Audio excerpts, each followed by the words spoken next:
The First World War ended with promises, citizenship affirmed, service honored, rights recognized. Yet the years that followed showed something colder. Crowds were still willing to gather, officials were still willing to step aside, and newspapers were still willing to turn a killing into an event. Cameras became common, which meant the public ritual of lynching had to live with a new kind of witness. The lens did not argue or embellish, it recorded. In this episode, we trace the period from 1919 through 1937, then a final case in 1955 that forced the nation to look without flinching. In Ellisville, the time and place of John Hartfield's lynching were printed ahead of time. This was not a rumor whispered behind doors, it was a schedule announced to the public. People traveled by wagon and by rail, as if heading to a summer fair. Telegrams reached the governor asking for protection and delay. The pleas were logged, considered, and ultimately outweighed by inertia. When the hour arrived, a crowd was already in place. The killing proceeded with the confidence that comes from knowing intervention would not come. The next day's headlines read like results, not investigations, succinct lines that told the what, but avoided the why. Hartfield's death exposed a bitter truth. When a lynching can be advertised and still go forward, the problem is not ignorance, it is permission. The lesson spread quickly. If the state will not act, the crowd will. And sometimes it would begin by burning the symbol of law itself. The siege of Omaha's courthouse was not a backwoods riot. It was a city laying hands on its own house of law. The building was battered and set ablaze. Inside, officials argued about evacuations and responsibility, while the crowd outside grew into a single, relentless will. Will Brown was dragged from custody and into the street. Behind him, the courthouse burned like a torch, due process converted into a prop. Photographs from the next morning are difficult to dismiss. They do not show an invading force or masked strangers. They show men in good suits and everyday clothes, clerks, shopkeepers, and neighbors who had found a different identity for a night. Federal troops restored order after the fact, but prosecutions were limited, and the city learned a lesson it would not forget. Fear can be organized faster than justice. Sometimes a lynching did not require a riot at all. It only needed a door to open when it should have stayed closed.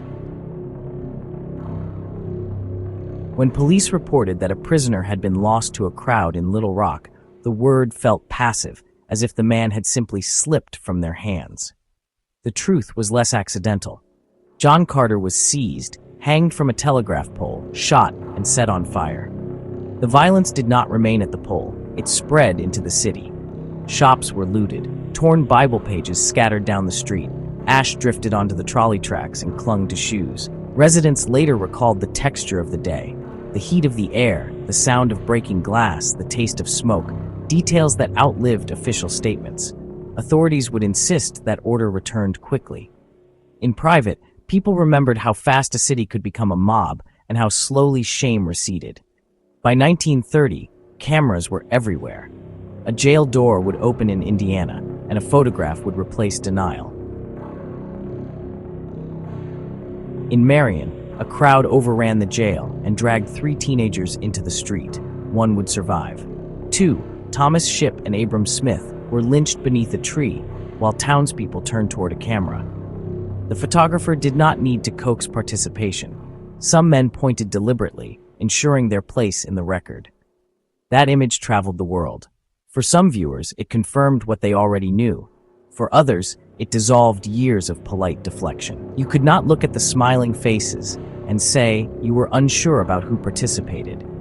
The photograph did not capture every detail, but it captured enough to redefine the conversation. It proved that lynching was not a whispered possibility in a distant county. It lived in the middle of a modern town, surrounded by storefronts and streetlights.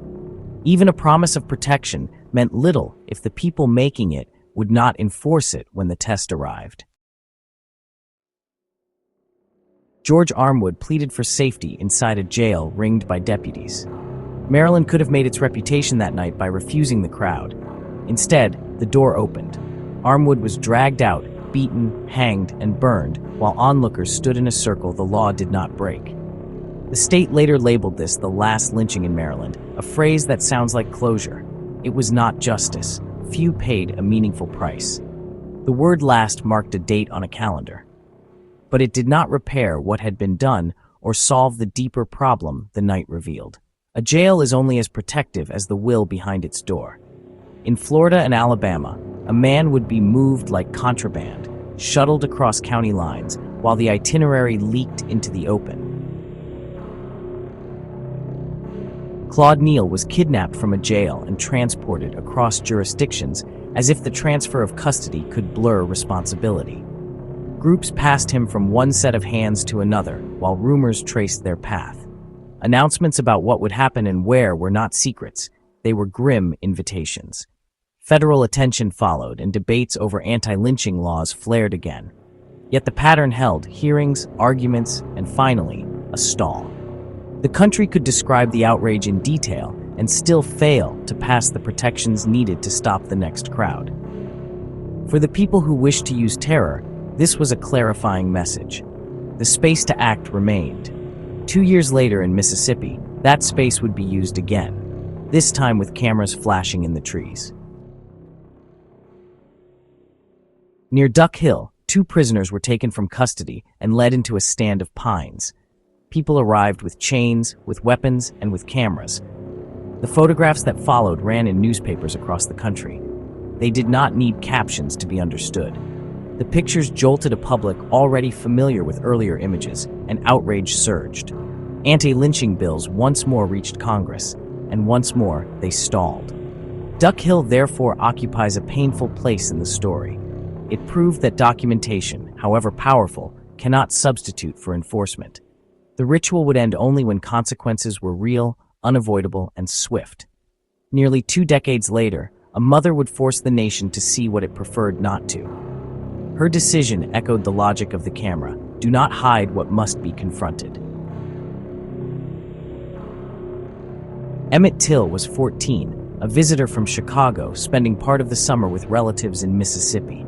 After an accusation in a small store, men abducted him at night. When his body was recovered, local voices urged a quiet burial, an attempt to end the story before the country could read it. His mother, Mamie Till Mobley, refused. She requested an open casket and allowed photographs to be taken.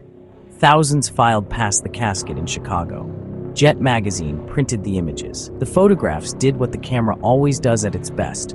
They stripped away euphemism. The trial that followed ended in acquittal, and later, in a magazine interview, the defendants described their crime without penalty. The contradiction shocked even those who thought they understood the South. Till's murder did not begin the civil rights movement, but it focused its moral lens and showed exactly why evidence, public, undeniable, and persistent, was indispensable. Across these years, lynching did not look like a relic confined to remote corners. Omaha and Marion were modern towns with cameras and courts. Little Rock was a capital city with a police force. The pattern does not rely on distance, it relies on permission. Publicity worked in 2 directions. Newspapers and word of mouth sometimes invited crowds to come see. Later, newspapers and magazines published photographs that made denial impossible.